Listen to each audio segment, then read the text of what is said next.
Happy St. Patrick's Day. The Bulls are back in town, but are they here to stay? This is Invest with Jacob.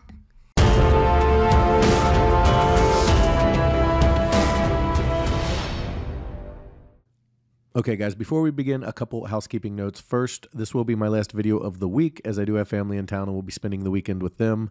And this video will be fairly short and to the point because of that as well. Second, if you are not in our trading rooms, guys, you are absolutely missing out. We are crushing it. Just check out these testimonials from just today where guys are making money hand over fist. You can see PT in his room himself made like $20,000 today. So if you're not in there, you want to be crushing the market, guys, you get a 7-day free trial. I'll tell you how to get in there towards the end of the video, but you really need to check it out over at investwithjacob.com. Okay, guys, so the Bulls are back in town. The Fed tried to push them down with bad news, and the Bulls weren't having it, giving a little bit of a sell-off and then pushing back to the highs and taking out the highs. They closed at the top of the pivot and traded sideways from there. So now the ball is in the Bulls' court if they want to keep pushing higher. I'll get into all that in just one second. But first, if you're new here, welcome to the show, guys. My name is Jacob Gabbard, and this is Invest with Jacob, where we use Elliott Wave Theory to break down the SP 500 and the NASDAQ. I highly encourage you to hit that subscribe button down below so that you can get our daily S&P updates, our trade setups, and our buy alerts. Okay, guys, with the Bulls pushing it higher and surviving the Fed announcement, the ball is in their court. So let's jump into the chart and take a look. Okay, guys, so here we are on the 5-minute futures chart for the S&P 500, and we are trying to build that bigger wave 1 of 5 up, and to do that, we need a 5-wave structure. So we talked about yesterday's low at 41.29 being wave 2 down, and then the move up, okay, being this wave 3 up, that would be wave 3 of 1, that we're trying to build to the upside. So we got a nice clean 5 waves off of this low, which is really good for the Bulls. Then after the Fed announcement, we got a pullback, and then it came back and took out this high and stretched up to the top of the pivot. Now, if you remember when we talked about how pivots work, the minor pivot, okay, was the top of wave 1, which you can see this dotted line comes up to the top of where wave 1 is, which is off the screen over here, but that's where the top is, and then comes over to the bottom of wave 2 here, okay? And that gives us our pivot, which is the 618 to the 764 extension. And the reason it's the pivot is because the 5.5 and the 0.618 are very common wave 1 of 3 targets. So you look for wave 1 of 3 to come up to hit that 618. You look for a pullback, and then you look for wave 3 of 3 to break back up over the pivot, over that 764, which in this case is 43.67. And when that happens, it's a strong indicator that we are in wave 3 of 3 and heading higher. So as of today, I have it marked as the pre-Fed high, okay, as wave 1 of 3's top, with the post-Fed meeting low here today as wave 2 down, and then the rally off of that back up to the top of the pivot as the start of this wave 3 of 3 right here that should target the 44.41 up to 45.15 area. So what we're looking for, if this is the correct count, because there's an alternate count I'll give you here in just a second, we would look for this to trade as sideways as it is and eventually push up over this high at 43.67.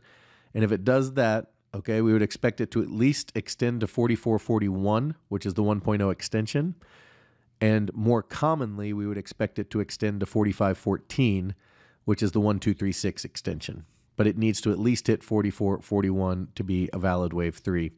So in this case, the way I have it marked, we are looking for a more direct move higher. Okay, we would expect it to hold over this 43.11 area and continue its push up towards 44.41 at a minimum.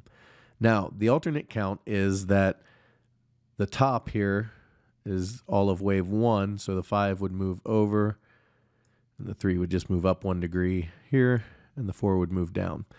Okay?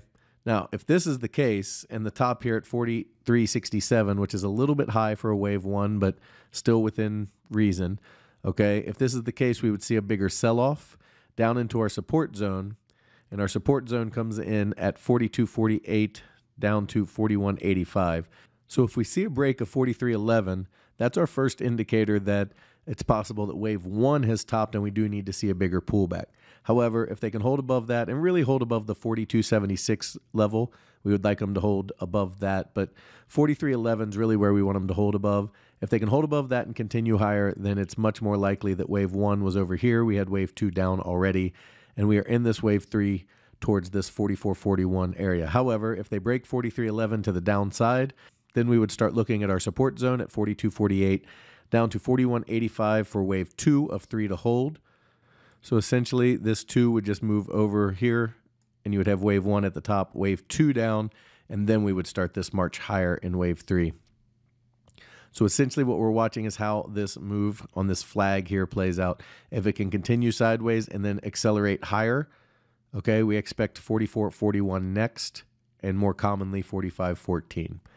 And if it cannot and it breaks below this 43.11 zone, then we would look for a bigger pullback toward our support zone at 42.48 down to 41.85. For the bears, they're looking at this 44.41 zone pretty hard. And if the market moves directly up toward that zone and starts to pull back, okay, then we need to hold the bottom of the pivot. So that's 43.21. If the bulls can push this up to 44.41 but fail and break back below 43.21, the bottom of the pivot, okay, that's an indication of a failed move up, and we should expect to see a very quick move down and probably a new low at that point to complete that bigger wave 4. So the bearish count should ultimately look higher towards 44.41 and then look for a reversal down to a new low to complete that bigger wave 4. Okay, so that's the parameters for today. The bulls have two paths. One is directly higher, and one is we pull back into support and then go higher, targeting 44.41 and then more commonly 45.14. And this is a good sign if they do push up to 45.14, because then it becomes more likely it is a bullish count as opposed to the 1.0, which is a very common C wave target. And then for the bears, guys, they can push it up to 44.41 and then break back below the pivot at 43.21, and that indicates a failure of the move up and likely a new low coming in. So over on the NASDAQ, you have a slightly different count because you're building off of a low instead of building off of a wave 2. So their 5-wave structure up has just built wave 1 of 1, whereas the ES has built 1 and 2 and now is building wave 3 of 1. So NASDAQ's a little bit behind in that regard because they did make a new low. Now this high, okay, if it is correct, then we would expect to see a pullback towards the 13,482 to 13,196 region. That's our support zone for a wave 2 pullback on the NASDAQ, and then you would expect that support to hold and then the NASDAQ to start wave 3 higher and take out this high. However, just like on the ES, this can be changed a little bit, and if this wave 1 happened to be down here at this peak before the Fed, then this would be wave 2, and we would be looking at this as the start of wave 1 of 3 up, and so they could definitely extend this higher. And that would coincide with the ES extending higher in its wave 3. So for both charts, if they extend higher, okay, on the NASDAQ, it would be starting 1 of 3 up, and on the ES, it would be starting waves 3 of 3 up. So for both charts, if they decide to extend it higher from here, okay, on the NASDAQ, it would be starting or building wave 1 of 3 up, whereas on the ES, it's building wave 3 of 3 up. So that's the interpretation of this bullish structure that we need to figure out. Is the wave 1 top here with a littler wave 4, or is it more of a filled out here with a bigger wave 4, which you would expect, and this one up here? So I think it looks better right here, which means we could see a wave 2 pullback tomorrow. However, as I said, we could see them extend this directly higher in wave 1 of 3 up, as well as wave 3 of 3 on the ES. Guys, I talked about it earlier in the video. If you are not in our trading rooms, you are missing out. So if you want real-time market updates from me, you need to check out investwithjacob.com. Head over there. There's a link down in the description. It will take you right over there. And check out our membership plans. We have 2 amazing membership plans where guys are crushing it, and you get a 7-day free trial for each one, because I want you to get in there. I want you to see what's really going on in there. I want you to see the trades. I want you to understand the information you're getting. I want you to feel comfortable before you ever spend a penny. Okay, so our first room is our Invest with Jacob room. That's my room, and there you get all of my real-time market updates. You get my buy and sell alerts, as well as I answer all of your Elliott Wave questions. It's a great group of traders in there. It's much more like a family than a trading group, and I would really love for you guys to come check that out. But I only trade the SPY and the QQQ. So if you're looking for individual stocks as well as a trading style that absolutely kills the market, you saw all the testimonials today. You can see more of them on here.